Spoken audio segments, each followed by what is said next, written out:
What if you woke up every day surrounded by a life filled with love? There was always light shining through your window, and your coffee was always the way that you wanted it, and you felt peace deep down in your soul. You didn't even have to question, am I happy? Am I at peace? Am I in love? You didn't have to question any of it. You felt it so deeply, and you knew so deeply that there was love surrounding you. That life can be yours. It just comes at the cost of letting go of everything that you aren't willing to forgive. I truly believe that. That once you finally let go of everything that is no longer serving you, and you forgive everyone that's ever wronged you, you forgive yourself for not knowing any better. You forgive things that were out of your control. Love is going to just flow into your life like breaking a dam. Because I don't know if you've ever heard the phrase, behind all conceptions of man. Conceptions? See, this is why I always have my laptop when I do these talks, because I forget what words are. Conceptions? Conceptions? I don't think that's the right word. Yeah, that's pregnancy, Bailey. The conception, that's behind all. No, it is. That is the quote. That is the quote. I'm so sorry. I sat all down and I thought I was going to be all insightful and meaningful, and I'm going to give a very inspiring monologue here, and the word conceptions threw me off. Don't take things too seriously, kids. You're going to make a fool of yourself. But also, if you make a fool of yourself, that's not bad. Behind all conceptions of man, only love exists. It's a quote that I love. That means, despite all the ways that we define and understand human beings, the fundamental underlying essence is love. That love is something that we all feel, and we all can feel. That there is such a thing as universal love. Universal connection. There is a force that transcends absolutely everything, and it is love.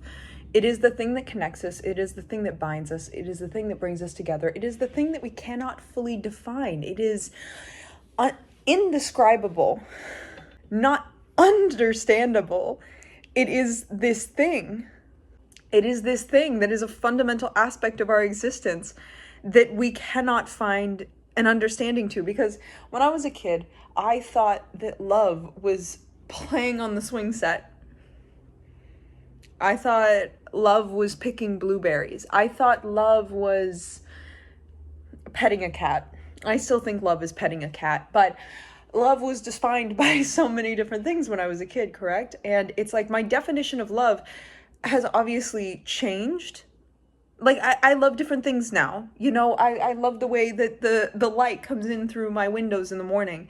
And I love that there are so many different syrups that you can try out in your coffee. There's so many different flavored syrups, you know? Like, I love food chemistry that has evolved to the point that, yeah, maybe it's not the best for your body to fill it with this weird, sugary, artificial stuff, syrup in your coffee in the morning, but that's okay. You know, life goes on if you have some sugar in the morning. And love is writing, and love is talking to my friends, and love is making mistakes, because the more mistakes I make, the more I grow as a human being. So I've learned to love mistakes. But what I'm trying to say is that the things I love in my life right now, my definition of what I love has changed, but it doesn't mean that I automatically stopped loving those things that I did as a kid. It just means I've added on to the list, because love is infinite. It goes on and on and on and on. And you can find love for everything. Everything you can find love for. You can find some kind of empathy, some kind of understanding, some kind of reasoning. I mean, you can find love for the worst things that have happened to you. You can learn how to love the things that you wish had not happened. You can learn how to love all the pain you've endured. Love is like a masterclass on surviving grief, you know? It is the thing that reminds us that we have something to lose. It's the thing that reminds us that we are connected to things. It's the thing that reminds us that we are cared about. It's the thing that reminds us that, wow, being alive is amazing. It's like, if you feel love for something, it's like the highest form of gratitude.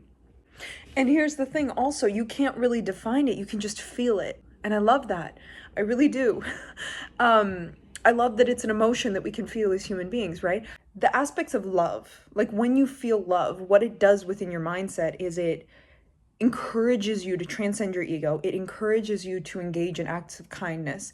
It encourages you to have compassion and empathy and a feeling of oneness and unconditional acceptance. When you feel love, that's what it enables you to do. It's kind of like a godlike emotion where it forces you to be bigger than yourself, you know? And that it's this emotion that makes us feel connected to things, and it makes us feel bigger than life, and it makes us feel so safe and secure and happy. And that a cheat code for feeling okay with life is not only feeling love for yourself and everyone around you, but also filling your life with the things that you love very deeply, which are the people that you love very deeply, and the things you love to do very deeply, and creating a career that you love. That if you put love at the center point of your life, everything else will fall into place. And I've strayed from this principle many, many, many times throughout my life. Love really is the cheat code for living your best life. And when you put it at the center point of your life, it's what makes you a good person.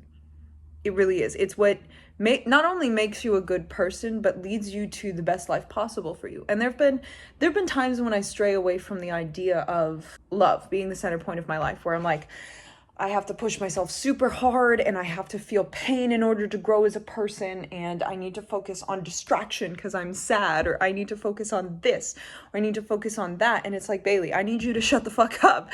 I need you to shut the fuck up, girl. I need you to remember that love is the absolute highest and most powerful feeling in this entire world.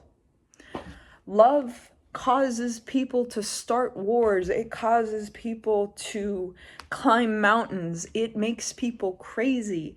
It drives people insane, which is obviously the bad parts of love. But what I'm saying is that love as just like an energy is so viciously powerful that it transcends anger, it transcends passion, that if you love something, you will do anything for it. And not only will you do anything for it, it will do that same thing back to you. Like, love will always give as much as it receives. It will never leave you empty. It will never leave you dry.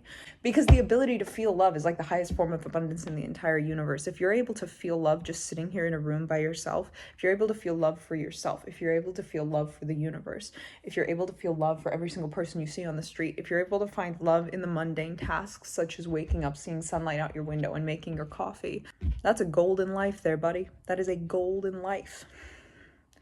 And that's kind of like gratitude as well. Like the ability to not only feel love, which love is just like deep compassion and empathy and unconditional acceptance for what is occurring and the people around you.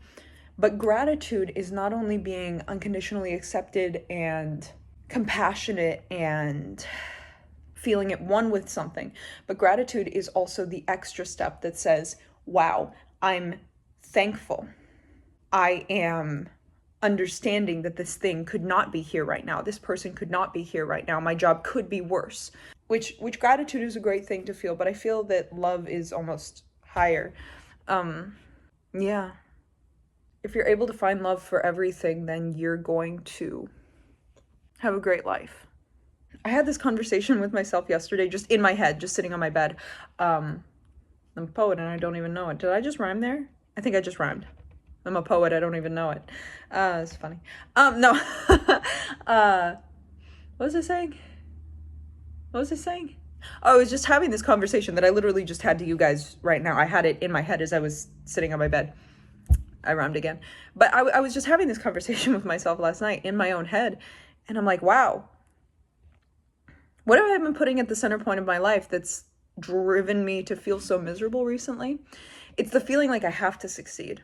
That if I live a mundane life or I don't reach my highest potential as a human being, I'm going to fail as a human being. And it's like, but you're alive. Like, because I feel that there's a way I can fail as being a human being. And then I realized, I was like, Bailey, that is a horrible, horrible thought pattern to think that you can fail as a human being. The fact that you're alive is fact that you're loved. The fact that you're still here is fact that you are enough. And then I was like, when my life was really good and I was really happy and I was a good, caring, happy individual, I went back through some old journals and I was like, what was I always writing about? What was I always talking about? What was my thought process? Like, what did I have in the center point of my life? Love.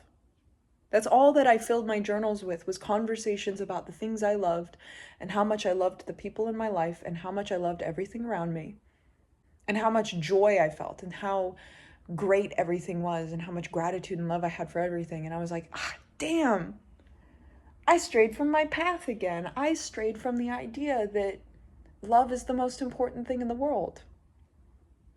That when I hold love in my hands and in my heart like a baby bird, everything else falls into place. Damn it. I cannot believe I forgot the one thing I was supposed to remember. That love is the most important thing in the world. Glad I remembered before it was too late.